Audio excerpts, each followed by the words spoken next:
السلام علیکم ورحمۃ اللہ وبرکاتہ۔ محترم سامعین و ناظرین، والدین کے حقوق کے سلسلے میں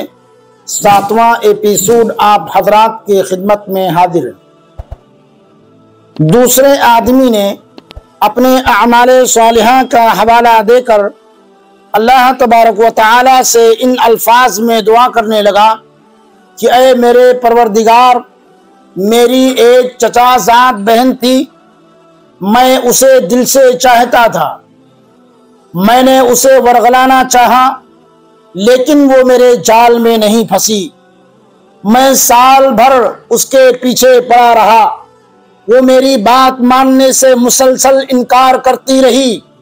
ایک روز وہ خود ہی میرے پاس آئی، اسے پیسوں کی سخت ضرورت تھی، میں نے اسے 120 اشرفیاں دیں، بشرطے کہ وہ خود کو میرے حوالے کر دے، وہ راضی ہو گئی۔ جب میں غلط ارادے سے اس کی طرف بڑھا تو اس نے کہا کہ اے اللہ کے بندے،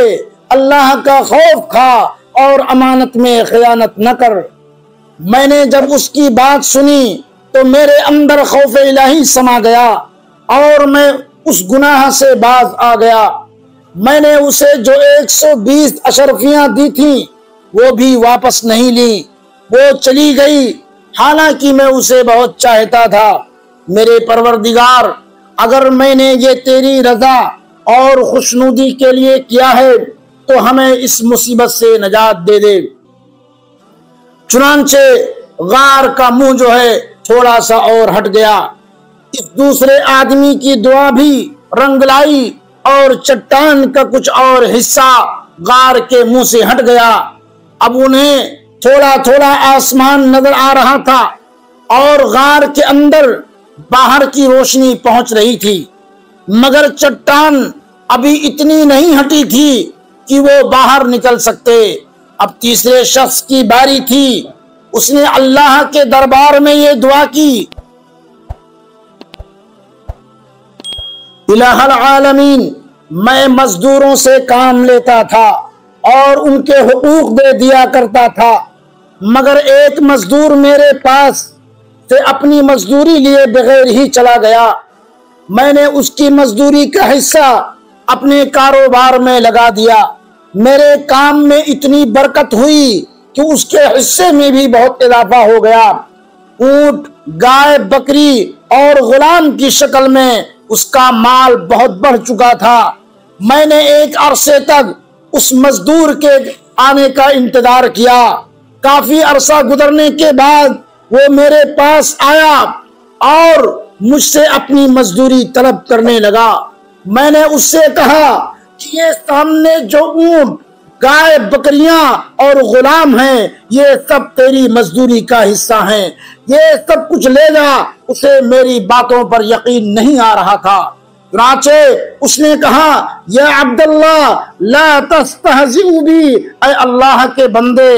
میرا مذاق نہ اڑا۔ میں نے یقین دلایا کہ میں تیرا مذاق نہیں اڑا رہا، بلکہ جب تو اپنی مزدوری میرے پاس چھوڑ کر چلا گیا تھا تو میں نے اس مال کو تجارت میں لگا دیا تھا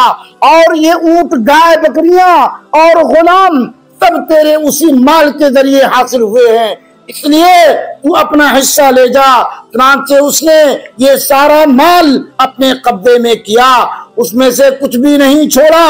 سارا مال لے کر چلا گیا۔ اے اللہ، اگر یہ کام میں نے تیری خوشنودی اور رضامندی کے لیے کیا ہو تو ہماری پریشانی دور فرما دے اور چٹان کو ہٹا دے۔ نبی کریم صلی اللہ علیہ وسلم ارشاد فرماتے ہیں کہ اس تیسرے شخص کی دعا کے بعد اللہ تعالی نے چٹان کو غار کے منہ سے ہٹا دیا،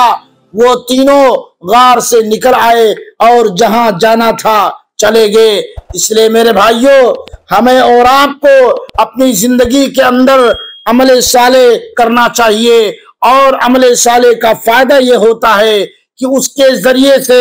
بہت ساری پریشانیاں اللہ سبحانہ وتعالی دور فرما دیتے ہیں۔ وآخر دعوانا ان الحمد للہ رب العالمین، والسلام علیکم ورحمۃ اللہ وبرکاتہ۔